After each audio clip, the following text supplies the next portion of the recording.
Welcome back to the Trailblazer Pod. I'm your host Faye, and each week I bring you stories of Jewish women paving bold paths. This week's guest is Donna Griffit, world-renowned corporate storyteller and pitch alchemist. Donna shares how she became a storytelling expert, helping founders find their voice, cut through the noise, and own their narrative. We explore entrepreneurship, why self-promotion isn't bragging, the unique dynamics women navigate, and the opportunities they can claim in building and funding companies. This conversation is about asking for what you want, telling your story with intention, and turning inflection points into opportunity. Let's dive in. Donna, welcome to the Trailblazer Pod. Thank you so much for being here. How are you doing? Thanks for having me. I'm great. Thank you, Faye. I'm very excited for this conversation because I do this for a passion, but I am in the startup world. So this is very applicable to me. And I think even if someone is not a business owner or a founder or in that world, learning how to basically communicate and tell your story is helpful, I think, in every aspect of life. And I'm hoping I'm going to get some tips from you because someone came onto my podcast. She's like, who are you? You keep posting about other people. I don't know who you are. And so I'm struggling with that. Oh, Yeah. so the storyteller has to tell her own story. Yeah, I like telling other people's stories, so It's always that's what easier, I'll do. isn't it? 100%. I honestly feel the same. And when I have to Okay, that makes me feel better. everyone struggles with it. That's why I have work. Good point. So today we'll be talking about your story. We'll start there. If you can share, I always like to go back really early on, like who Donna was as a little girl. I know you were interested in entrepreneurship from a very young age. I read 7. So can you talk to me about like what was your personality and how did that come about? So I didn't necessarily grow up thinking I was going to be an entrepreneur per se. Mm-hmm. I mean, what did I thought for a while I'd be a lawyer. I guess every kid goes through that period. Yeah. And I loved acting, but something in me knew from a pretty young age that just being an actor wasn't going to be sustainable enough because the Mm. chances of hitting it big were, slim to none. And I needed to find something that would feed my soul as much as acting did. And along the way, my grandfather took me to meet a career counselor when I was 16 because I was already like showing interest. And Wow. the career counselor's like, well, you like acting, you like people. There's this thing called drama therapy. And I'm like, oh, wow. It's like they put together the two worlds that I love the most. And I actually, everything I did from that point on was pointed towards getting into the master's program at NYU for drama therapy, which I did.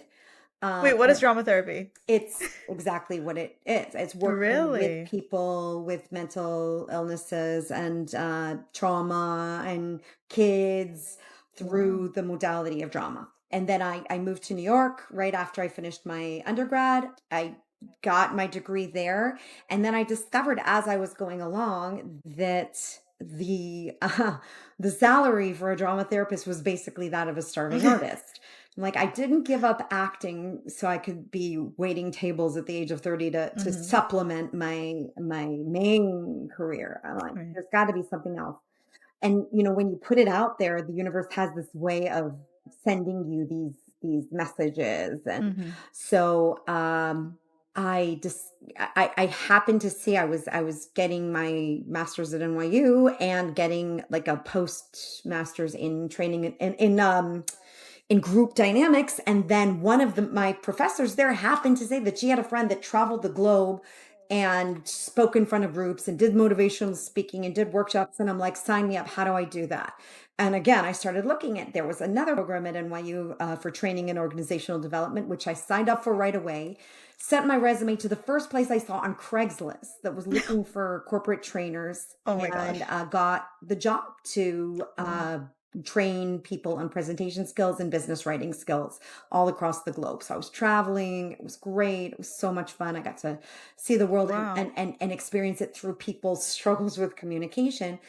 And this was all fine and dandy until 2008 Mm. when 2008 hit hard and had a year of business canceled, like on off the bat. And it was just like, oh my God, what do I do now? I've never had a job. I've always worked as my own kind of manager. And again, you put it out there, serendipity finds you. And I was introduced to a cardiothoracic surgeon who needed help with his professional speech writing. And as I was working with him, he had two medical devices that he had invented. He said, I have this angel conference that I'm invited to present at. He's not, put him, let him fix hearts. He's great. Put him in front of a PowerPoint that was not going to work. And he said, Yeah. can you help me with these? And he had two 5-minute presentations to give. And I'm like, well, I've never worked with a startup before. This is 2009. I said, but a story's a story. I'm willing to give it a Mhm. go. And I worked with him on the decks. I actually ended up presenting on his behalf. He was there. And I saw the other Oh. companies get up to present in these 5 minutes, which were like, you have a room full of 80 something investors. You have this Mhm. incredible opportunity, and they blew it in the first like 26 seconds. They were getting shut down and questioned. And my heart really shattered for them. I'm like, why would they come to something like this and not work with someone like me to prepare it? And then I was like, wait a minute.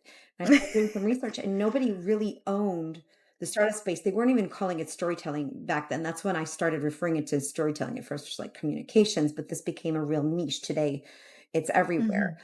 But I was like, okay, that's my next niche. I'm going to work with startups. And people, the voices, well, startups can't pay you and startups don't need it and blah, blah. I said, thank you for your concern. And I proceeded. And the strategy I adopted was I called it sponsorship as a service. I went Mm. to all of the pitch competitions and accelerators that were starting to pop up. And I said, let me work with the startups for their pitch event. And I know you don't pay, but all I Mhm. would ask is that you put my logo there and mention me at the actual event if the pitches are good. So people start to associate me with the pitching.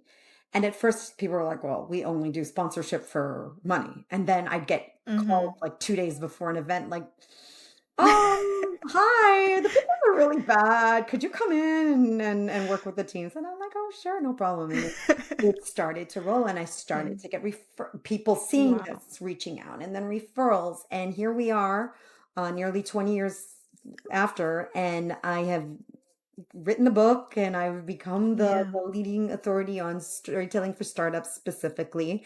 I love each new company I get to work with. It's exciting to kind of crack the veneer of their story. Yeah, Wow. it's a blast. So that's how I got to it. It's like serendipity upon serendipity upon serendipity. I was gonna say that it's so cool to look in hindsight how things connect. I think sometimes when you go through life, you're like, what am I, how is this making sense? I thought I'm gonna do this. I've had that in my life many times. Hmm. And so I have two questions on that. One, I think pivoting is a hard thing for people to do. I know in startups, it's like rule number one, you gotta pivot fast, you gotta fail fast. But it sounds like you personally had that in your life. I'm curious if you have advice for people who are kind of stuck in that this didn't work out. I don't know I'm scared to do the next step. I'm scared to take that pivot. It's a big topic on this podcast. Oh, it is. I'd love your advice. Yeah. Well, I mean, I've been at several of these inflection points. 2008 was one. Well, even if we go back before that, I lived in New York during 9/11, and that was talk about, just everything changing. Yeah. And then 2020 with COVID, again, like overnight, clients were closing their business, canceling. People that had already worked with me couldn't pay. It was just like another very scary point. And it's just like, okay, what do I do now? And for me, once you've been through it once, it starts to feel Hmm. familiar. And then you're like, okay, wait, I've been here before. Where's my playbook? What did I do last time to work? And it's Mm. easy to freak out a bit because obviously we're going through big, huge moments. And then, I mean, very similar again with October 7th and a lot of my clients being in Israel. And Yeah. I can talk about that here, usually with podcast interviews. Oh, I yeah. don't necessarily bring up right away. Hmm. It's been a few, a rough Yeah. few years for us as Jews, Yeah. right? So I don't necessarily make the Israel and the Jewish connection, but I did live in Israel for many years, and I'm fluent in Hebrew. And so at these big moments of trauma slash change slash upheaval, it's okay to freak out. But Hmm. once you've like given yourself this amount of time of like, okay, I'm freaking out. Now what's next? How do I start putting this back together? So like for COVID, I pulled out my playbook from 2008, dusted it off, and I'm like, okay, what worked there? And what I Yeah. realized was it was taking my same skill set, but then seeking different ways that I could bring it. So moving from training in big high tech companies to working with startups, which kind of emerged. Okay, now in COVID, what? People are stuck at home. People are going to have to be presenting much more remotely. And as it is, it's much more difficult for people to present remotely in a compelling way. And I had given workshops in the past on remote presentation before it was even Zoom, when it was still like over the phone and how do you use your voice and everything. So I pulled my slides out, repurposed them, and reached out to my entire network saying, here we are, COVID, things are changing. I want to be able to give these organizations tools to help their employees do better. And also people were looking for like good content to bring them. And I offered a referral for anybody that connected me to a company that closed, and people did it.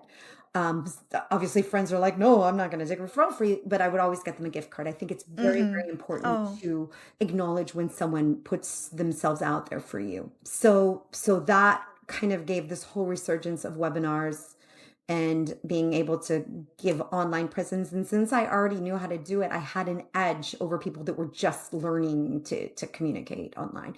So I think what it is it's like, not, it's okay to freak out, but let's then be tactical. And why is this familiar? And what have we done in the past? And what do we have in our arsenal that can really help us move past this and bring something new? Yeah. And I asked this question because if someone hasn't gone through it, you're saying if you already went through it, you kind of can tap into that feeling. But sometimes, it's the first time and people don't have a reference. So I think it's so important for people like you to share their experiences. And I think for so long it was, yeah, it's strategy, it's tactical, but nobody talked about the part that you could freak out and it makes sense to freak out and it's hard. It's So I hard hope to that, not. I mean, we're all yeah, human. Like whether we're parents or employees or business owners, we still are human. yeah. I mean, I remember the first few days after October 7th, I couldn't stop crying. And my husband's like, don't cry near the girls that much. They're going to freak out. And I'm like, I can't, I'm not going to go into detail about what's going on because they were, young enough that it was very alarming, but I can't not get emotional about this. You can't, I mean, even now I'm just thinking about it. You can't completely control your emotions. And it's okay to have those moments at home. You don't want to start crying in front of clients, though it can happen too. But it's okay to have the emotions, and it's okay to let them go. Otherwise, it's like a kettle without a valve. It's just going to explode if you don't have this release valve. Yeah. I also think it's an important part of connecting with people. But we talk about storytelling in terms of your work, but all of us grew up as little kids, dad tell me a story. But I don't think we understand like what storytelling is as an art. No, And or so I'm curious, as a business. or especially as a business. And so can you share what storytelling is as a business? And I think specifically for startups, if it differs. So let's go for the root of what you said, like dad tell me a story. So we start off life learning how to speak and communicate through stories. The earliest memories of language we have is our parents reading to us, or reading ourselves, like taking books and looking and exploring, and we repeat it and we tell it and we want to hear it again and again, and these neural pathways are formed in our brain. And stories have a very intentional structure. People didn't sit around campfires once upon a time showing PowerPoints. They told stories, and stories we remember, and they live in us, and it's survival. It's things that have been passed down for generations, and we all have our stories of our grandparents and our parents, and even generations back. And then we get to college, and we're usually told to use terminology and use big words and use things that are going to make us seem very official and smart, and that completely goes against the natural brain of how we communicate, and it becomes very stilted and very like disconnected. So the trend really has become, and I work at Stanford GSB, and I've audited a lot of classes, so the communication Wow. classes are really about finding your unique, authentic style of communicating. You have to, obviously, if you're working with superiors or with clients, you're not going to talk to them like, yo, brah, what up? No, my husband's co-founder talks like that, so he can get away with it. That's Startup bro. well, he's the creative. So Okay. he lives in LA, and that's very much who Makes he sense. is. But it's again very authentic to him. If I started Hmm. talking that way, it would be like my daughter's like when I talk to him, they'll hear me, they'll be like, "Why did you just say dope, mama?" And I'm like That's so cute. So, it's getting back to those basics of storytelling blocks. And how do we then take that and intersperse it into our business communication? So, in my book, Sticking to My Story, The Mm, Alchemy of Storytelling for Startups, I created a framework for startups. And it's based on one of the most ancient storytelling archetypes, which is theatrical writing. So, Greek mm, tragedies, Shakespeare, Moliere, Chekhov, these are some of the oldest storytelling uh, recorded stories, and they're built in acts: act one, act two, act three, act four. And it's kind of the way mm, our brain works through logic in stories. And that's a really great structure to tap into because the flow of it is very intentional. And the same thing can be taken from a Shakespearean tragedy or to our startup story or our sales story or anything like that, going through the understanding that there's a problem, there's a pain, there's something that needs to be solved. And then in the second act, in comes the hero who's there to solve it. And then what does the mm. hero do?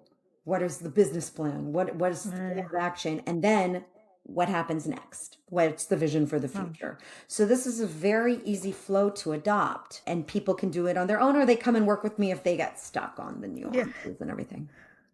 I love you made me really think because I used to write poetry. It was like my thing. It was how I communicated. But then I went to college and I started majoring in sociology instead of writing, and my writing became very different, and looking back, I completely lost that part of myself, the way I communicated in poetry. And honestly, I was like trying to shut it away because it didn't work for the life I created anymore.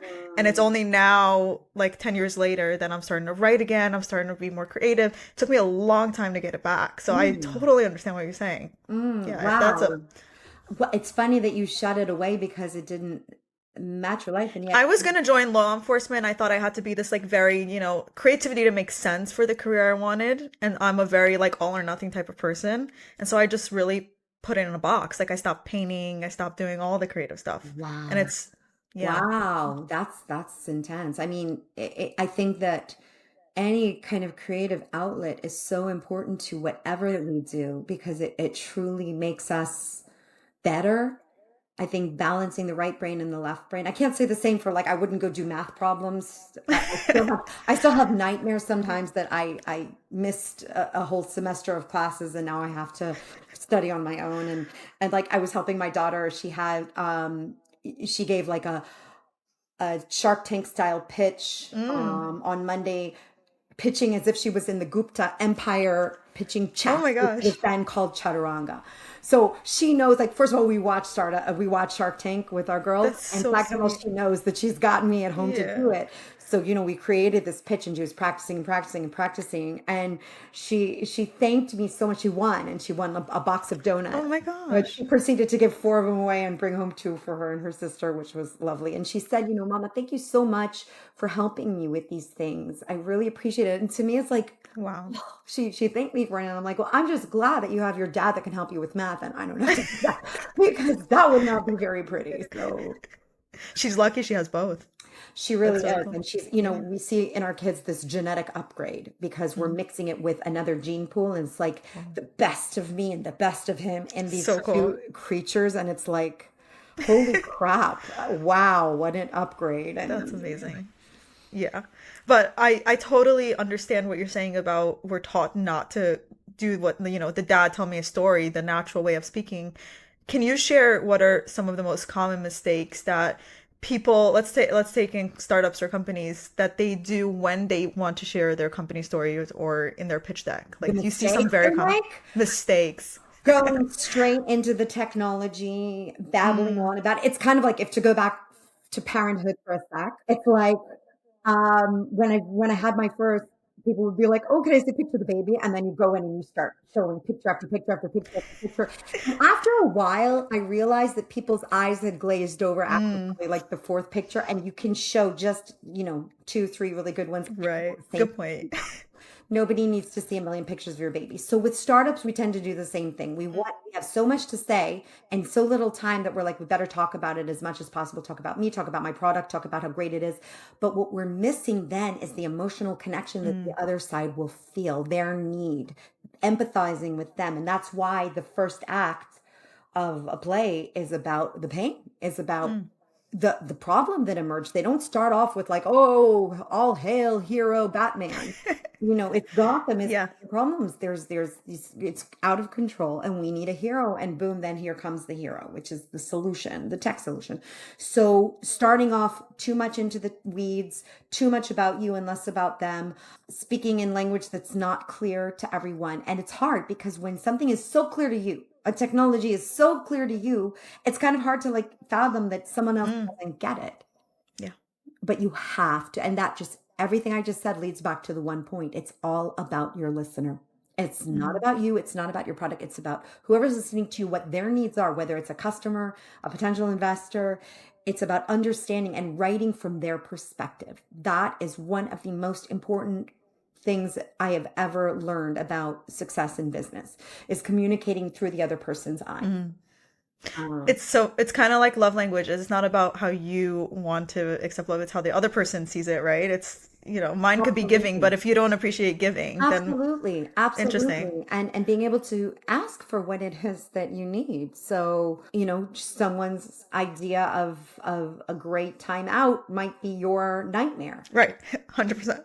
Yeah. Um, Do you recommend then that people do separate pitch decks for separate people and oh kind of change? gosh, yes, absolutely. I mean, first of all, you need to have one for an investor, Mm, for sales, for like a short version of each as well. But once you get a little bit more sophisticated within sales, like I'm working on my husband's sales decks. So there's different industries that he speaks to. So we mm, need to have the decks that speak to that industry specifically.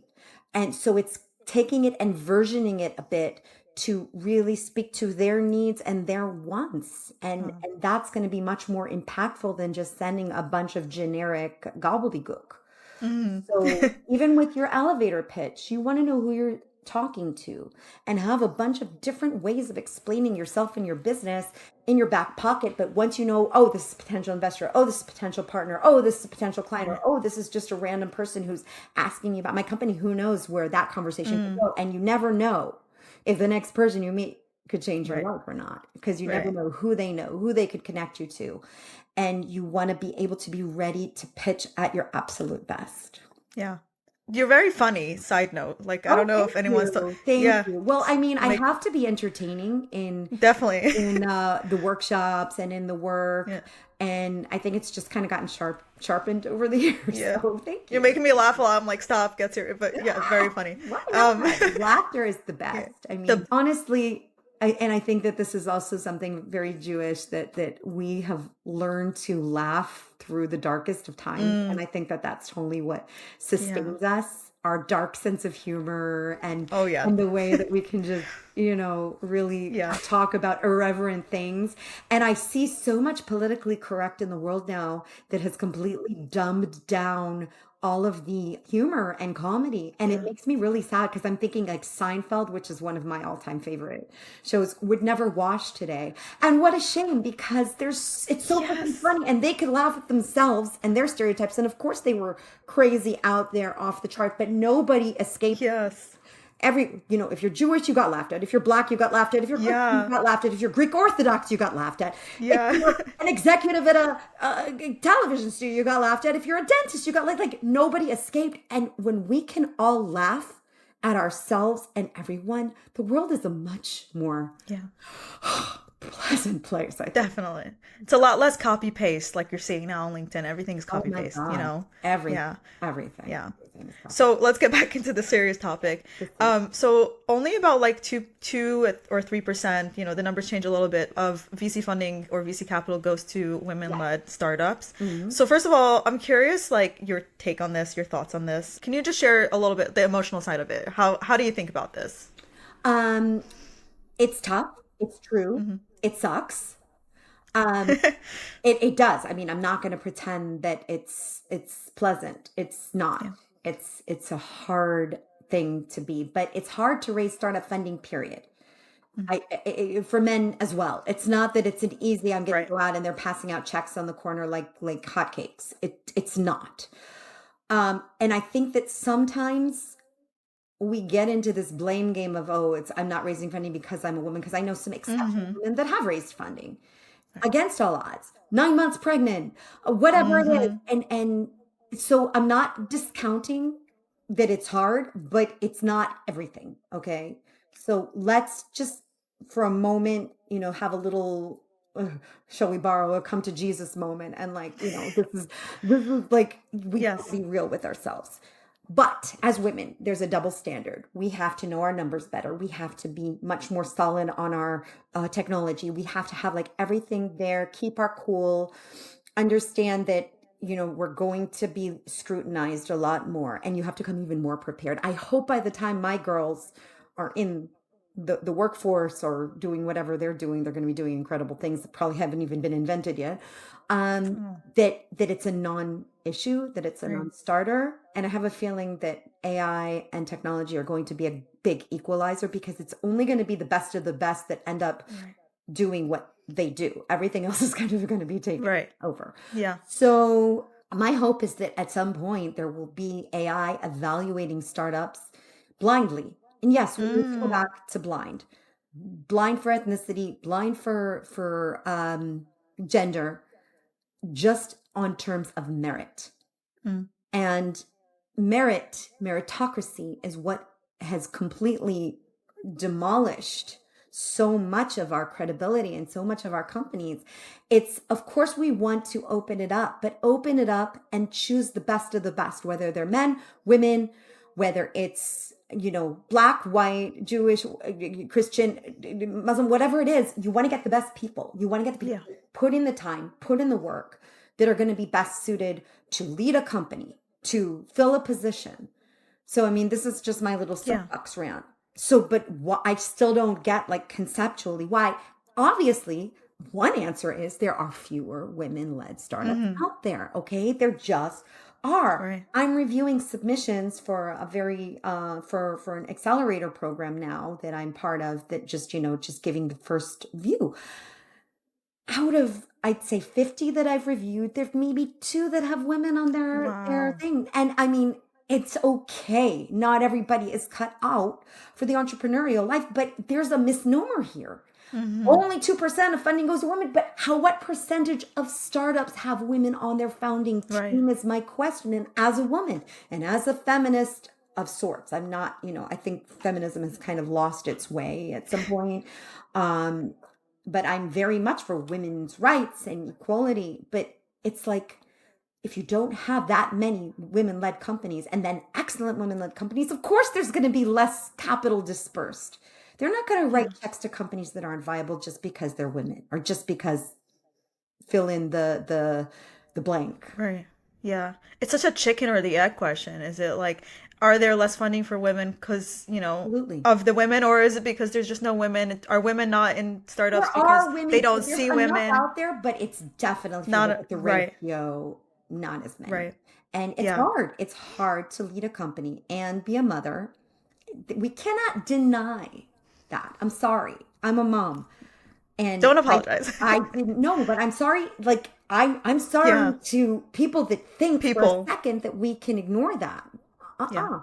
Now, I didn't take maternity leaves because I ran a business. So after the first 2 weeks, like, I'd sit there with a nursing pillow and the baby on it, and then my computer up here, and Like, have don't look. client meetings. And and Wow. and I mean, I was talking to someone who was a client of mine when my first was born, and during my quote unquote maternity leave, they were coming and we worked in my apartment, and I'd, take breaks and go nurse the baby, or she'd be sitting there in the swing. And I said to him, can you believe that baby sitting in the swing is now bat mitzvah? So it's like crazy Wow. how time goes. But Yeah. I mean, the whole idea, women are much better jugglers than men, Mm-hmm. much better multitaskers, Multitasking. Yes. much better. My husband's like, you can't talk to me about that when I'm doing this. Like, yeah, okay. There's limitations, and Yeah. that's the way we're hardwired. It's not evil to talk about it that way. it just, we each have our strengths, we each have our ways of operating in the world, and the sooner we can come to terms with Right. that and not expect a guy like, I remember my husband, when I first started dating, he's like, I'm a guy, you can't Mm-hmm. be all passive aggressive with me. If something annoys you, tell Yeah. me. If you need something, Yeah. ask for it. Like, and it was so refreshing all of a sudden. And he's like, and, Yeah. and he doesn't, he loves to gossip, but he's not going to go shopping. It's his nightmare. So that's Yeah. okay. I've got girlfriends and I got my daughters, Right. and it's knowing these different styles and what everyone is excellent at. I could never lead a company the way he does. Mm-hmm. The way And he he has can't the way you do, and right? he And hates messaging. He hates presentations. yeah. He hates emails. So for him, it's his nightmare. So, and I'm on that. Yeah. So Yeah. I think everybody should be doing what they're great at and what they love doing. That's Yes. the Love it. key. Do you know the term ikigai? No. You'll love this. Ikigai. It's a Japanese term. It's like four concentric circles. And here, I'm going to put it in our little chat here. Um, so take a look at it. So it's basically each circle, one is what you're good at, one is what you love doing, one is what the world needs, and one is what you can get paid for. And if we go Wow. back to the women conversation, Mm-hmm. what I have found is that it's harder for women to have conversations around money. Again, I might be Definitely. generalizing, but this has been my experience. We've been I taught, agree with you. there's like this shame around talking or Yeah. asking. And that's another reason that I think that salaries are lower. Men Mm. are more ballsy when it comes to negotiating and for saying what they want. Interesting. And I think that a lot of it is like women are getting more aware and asking for more. Mm-hmm. One thing I tell my girls is if you don't ask, the answer's always no. Like just the little thing. I had a birthday this past weekend, and I went with a bunch of friends to this game show kind of setting, and we were in two teams. It was lots of fun. At the end, they gave me there was this huge pencil we used in one of the games, so they gave me like something about yay why, Mm-hmm. and they handed me one. They said happy birthday, and I said, I Oh. know it's a little bit ballsy, but I have two daughters. Could I have a second one? And they said sure. Now they might have said, oh no, sorry, which likely they wouldn't, but I could have not asked. Yeah. And then, you never know. So we negotiate with ourselves a lot of times. You. Like going back to the ikigai for a moment. So if you think about what you love doing, okay, we might just have a habit that we love, like crocheting or writing poems. Then Mm-hmm. the next thing is what you're good at. If you're good at it, great. Now, does the world need another poet? Does the world need another crocheter? Does the world need another storyteller? Whatever it might be. Yes, but in what form? And then Mm. can you be paid for it? Will people actually pay for it? And that's a question that can't always be answered. Sometimes if starting a new business, you have to kind of go out and speak to your public Right. and check.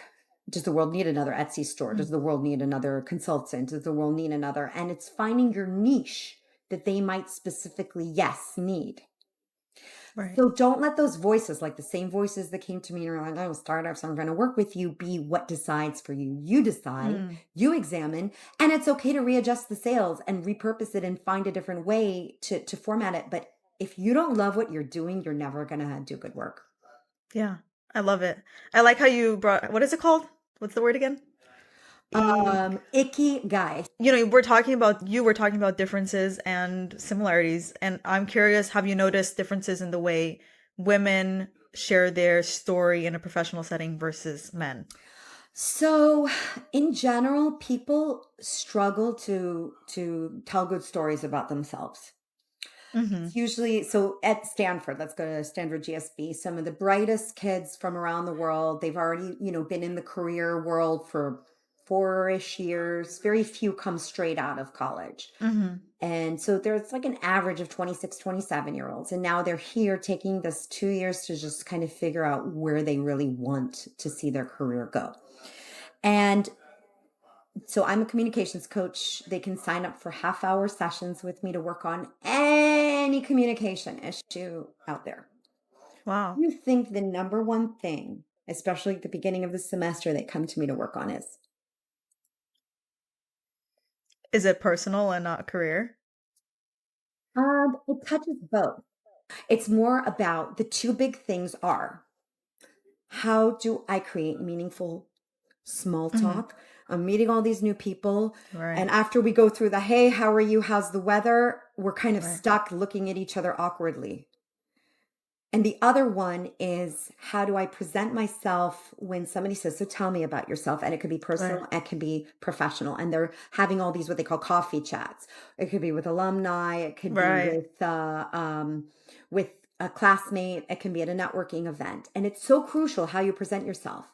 So with small talk, I realized that we've lost the art of small talk. Hmm. This generation has, because of COVID, remote work, screens. It's kind of deadened and atrophied the muscle that, growing up, we spent all this time in person with people and in the office with people, and we become very comfortable, like you said, bantering and just having conversations about anything and everything. Whereas for them, they're stuck in this, like, okay, what do I say next? Right.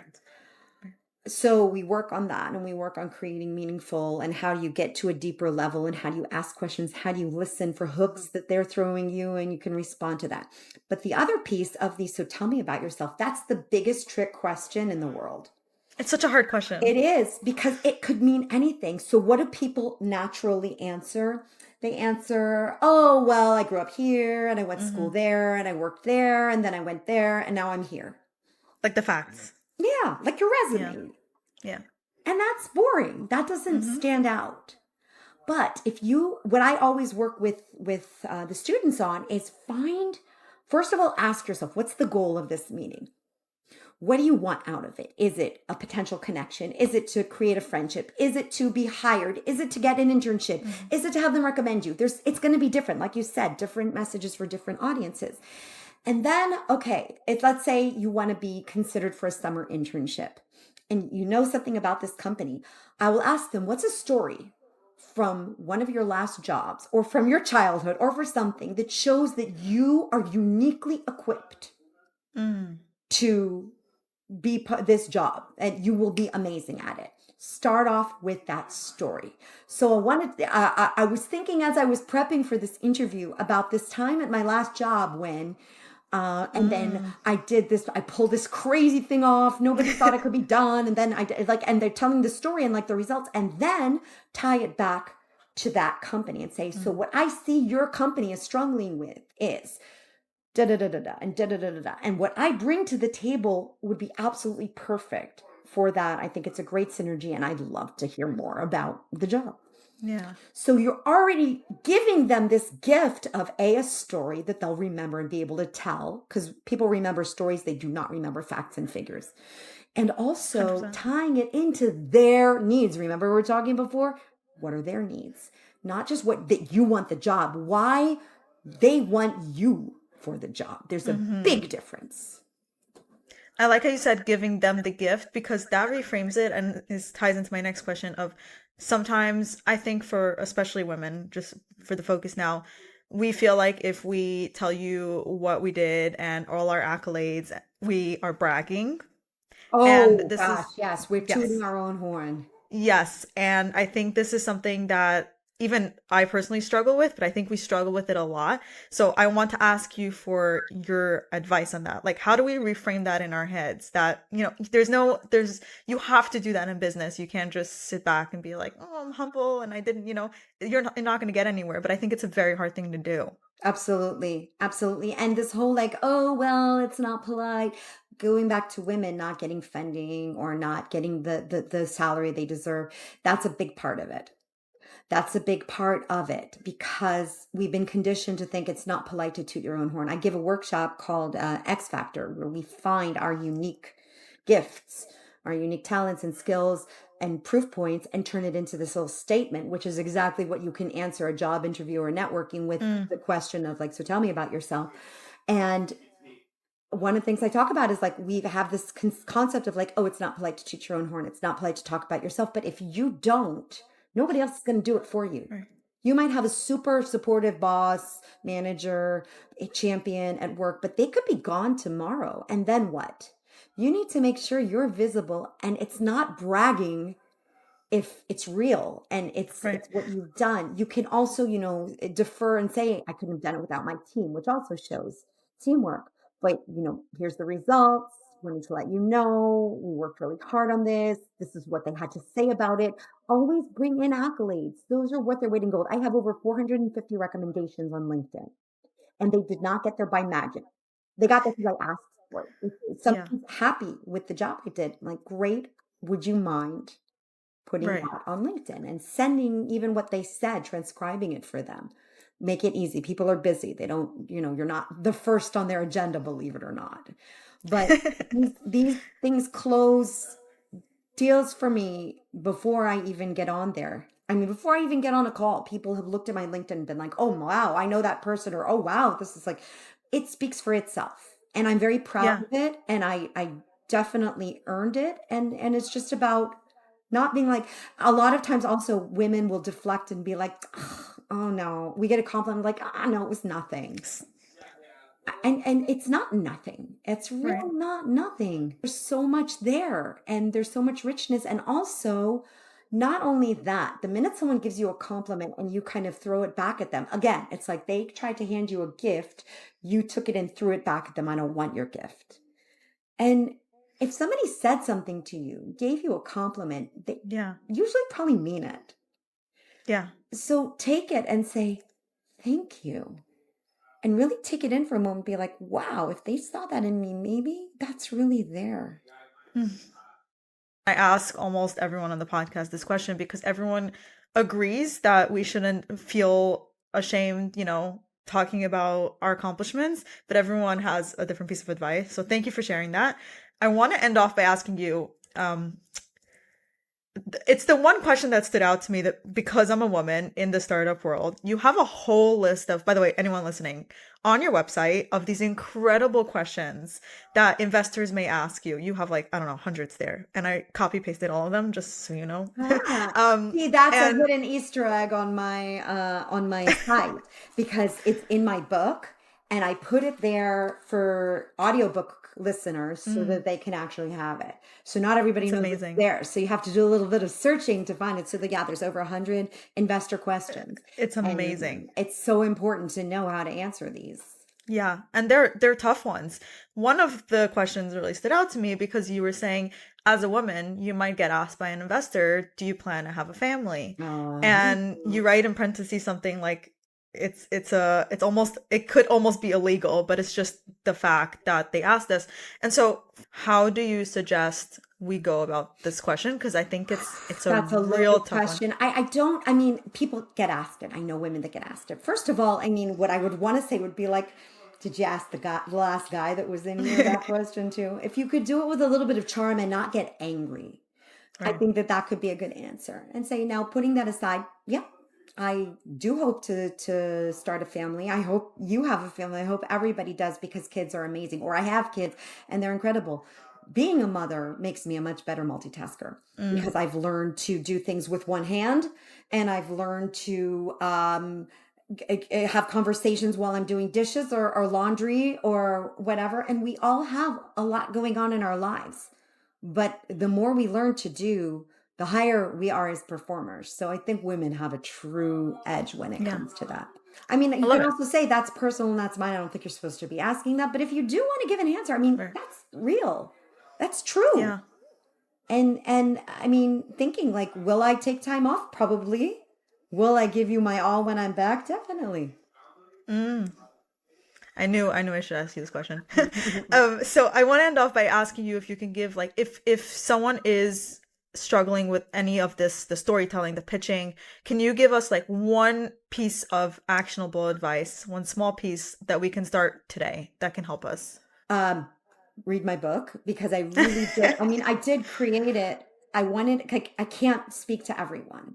Mhm. So I needed to find a way to reach as many people as possible. And I really lay it out there. It's like if you love a restaurant, but you know you can never travel to Madrid or to Paris to eat there, get the cookbook and Mm, work on it yourself. It may not be as refined as the chef would make it, but you're going to have the guidelines in order to do it. And you could come out with a pretty great meal. But find your company's story, just like you would find your own, your origin story. What made you stop your life and do what you're doing now? Mhm. What made you go on this journey? What was it that you saw, felt, knew in the world? And that becomes your own signature, your own fingerprint. I like your own fingerprint.